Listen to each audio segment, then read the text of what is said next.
Rejoice and be glad, for your reward will be great in heaven. So in the first video that I did, an introduction to the Sermon on the Mount, I gave a bit of background leading up to this sermon. So in short, what had happened was Jesus had just been baptized by John the Baptist. The Spirit of God descended like a dove and took rest on him. The heavens opened up. A voice of God spoke, saying, "This is my Son in whom I'm well pleased." The Spirit then led him into the wilderness, where Jesus was tempted for 40 days and 40 nights. He came out of the desert victorious, full of power in the Spirit, and began his earthly ministry. He called his disciples and he went around saying, "Repent, for the kingdom of heaven is at hand." And at that time he went about teaching, preaching in the synagogues, healing all sorts of diseases, sicknesses, infirmities, and his fame spread throughout the region. People started following him. He attracted the crowds who were curious and astounded at what he was teaching and the works that he was performing. And this leads us up to the start of the Sermon on the Mount. So starting in verse 1, it says that seeing the crowds, he, being Jesus, went up on the mountain, and when he sat down, his disciples came to him. So his disciples here weren't just the 12, they were all of those people who had made a commitment to Jesus as Messiah. The crowds were a separate group of people. They were those who were astounded, they were astonished, they were curious at his teachings, but they remained more or less uncommitted.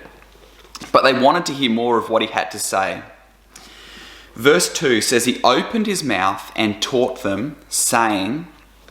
So, open his mouth is a Jewish idiom for he's about to give a solemn discourse. There's some anticipation. He's about to open his mouth and speak the words that people were just waiting to hear.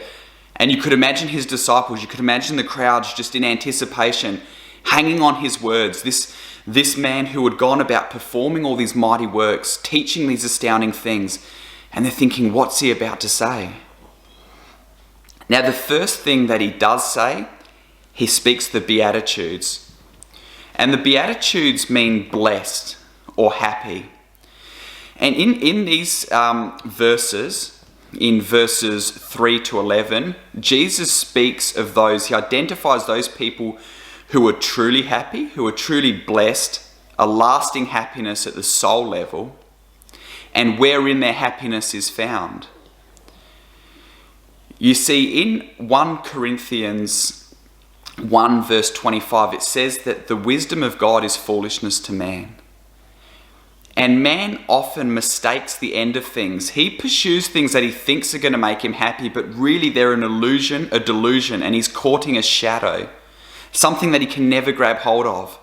And this has happened generation after generation, and he is left empty and still longing for more. But here Jesus shows who those are who are truly happy and wherein their happiness is found. It's not found as the world thinks in wealth and influence and security and power. No, it's found in poverty of spirit, in meekness, in lowliness, in purity of heart, and all of those things that pertain to right relationship with God. And this teaching of Jesus was revolutionary and would have turned things upside down for people listening. True blessedness is found in all those things which pertain to right relationship with God. And when we have right relationship with God and we're living in the kingdom of heaven, we enjoy his presence here on earth. Heaven comes down on earth to live inside of us.